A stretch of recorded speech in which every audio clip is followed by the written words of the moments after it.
राम जी और लक्ष्मण जी हनुमान जी के माध्यम से सुग्रीव से मित्रता करते हैं। फिर राम जी बाली का वध कर सुग्रीव को किष्किंधा का राजा बनाते हैं। वर्षा ऋतु बीतने के बाद सुग्रीव वानरों की विशाल सेना को चारों दिशाओं में सीता माता की खोज में भेजते हैं। हनुमान जी को दक्षिण दिशा की ओर भेजा गया क्योंकि लंका उसी ओर थी। हनुमान जी को राम जी ने एक अंगूठी दी और कहा, अगर तुम सीता माता को पाओ तो यह अंगूठी उन्हें मेरी ओर से दिखाना, जिससे वे तुम्हारी बात पर विश्वास करें। हनुमान जी जामवंत, अंगद और अन्य वानर खोजते हुए समुद्र के किनारे पहुंचे। वहां उन्हें संपाति नामक गिद्ध मिला, जो जटायु का भाई था। उसने बताया कि सीता माता लंका में है। रावण ने उन्हें वहां कैद किया है। अब प्रश्न था, समुद्र कैसे पार करें? हनुमान जी की समुद्र लांघना। तब जामवंत ने हनुमान जी को उनकी शक्ति याद दिलाई। जैसे ही हनुमान जी को अपनी शक्तियों का स्मरण हुआ, उन्होंने जय श्री राम का उच्चारण कर विशाल रूप धारण किया और समुद्र लांघने के लिए तैयार हुए।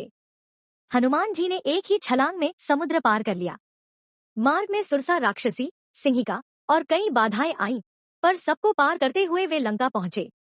अशोक वाटिका में सीता माता का दर्शन। हनुमान जी ने रात्रि में लंका में प्रवेश किया और छोटा रूप धारण कर अशोक वाटिका पहुंचे, जहां सीता माता वृक्ष के नीचे बैठी थी, दुहखी और रावण के प्रलोभनों को ठुकरा रही थी। हनुमान जी ने वृक्ष पर छिपकर रामकथा सुनाई, जिससे सीता माता सतर्क हुई।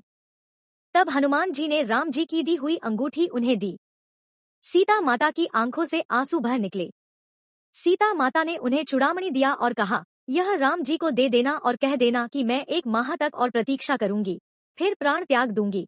इसके बाद हनुमान जी ने लंका में राक्षसों को ललकारा, अशोक वाटिका उजाड़ी और रावण के पुत्र अक्षय कुमार को मार डाला।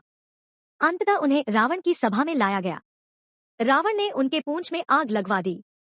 हनुमान जी ने उसी पूंछ की अग्नि से पूरी लंका को जला डाला, परंतु सीता माता के पास जाते समय उन्होंने अपने शरीर को शीतल कर लिया ताकि उन्हें कोई कष्ट न हो।